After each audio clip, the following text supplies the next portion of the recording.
Approximate to the nearest 10 minutes the solutions of the equation in the interval 0 to 360 for sine squared x minus 4 sine x plus 1 equals 0.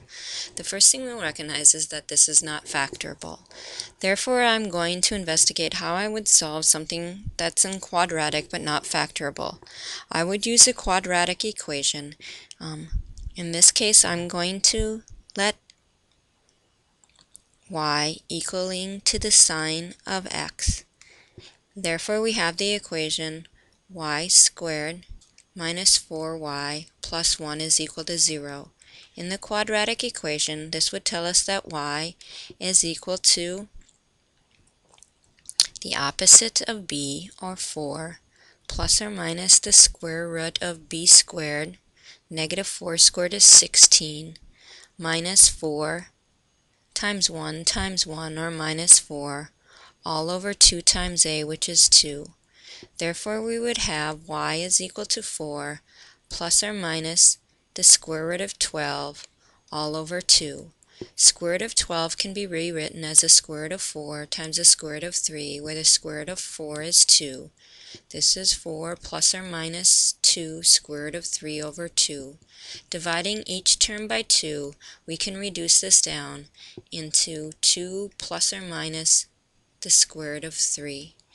Therefore, we are looking for y, which is just sine of x, is equal to 2 plus the square root of 3, and y, which is just sine of x, is equal to 2 minus the square root of 3. The first thing that we would recognize is that 2 plus the square root of 3 is greater than 1, and we know the sine of x cannot take on any value that's greater than or equal to 1. Therefore, this piece has no solution. Sine of x equaling 2 minus square root of 3, we can get our decimal approximation and use the inverse tangent function. Therefore, inverse sine function. Therefore, x is equal to the sine inverse of 2 minus the square root of 3, which gives us approximate values only in quadrant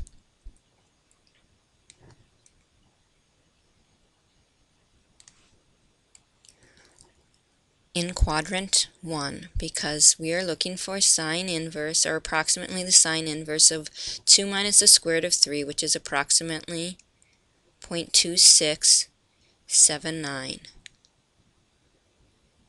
We would have to recognize that sine inverse, or sine of x giving us a positive number, would happen in both quadrant 1 and quadrant 2.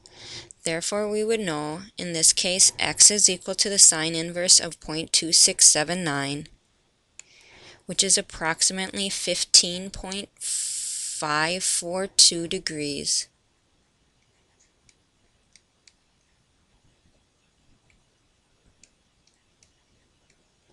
To find that quadrant 2 angle, we would take 180 minus x, and we would get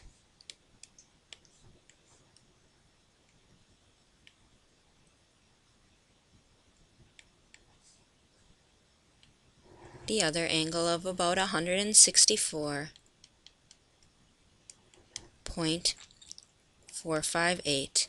But we need to give this in the nearest tenth degree, so we need to change our decimals from degrees into minutes.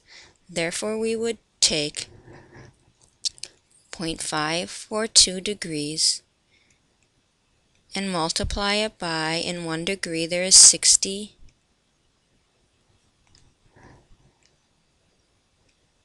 In 60 minutes there is 1 degree. Multiplying it by 60, 0.542 times 60 gives us 32.52 minutes. Rounding it to the nearest minute, we would have 15 degrees, 30 minutes.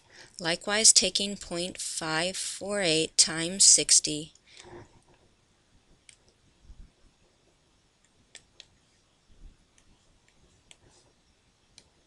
gives us 27.48.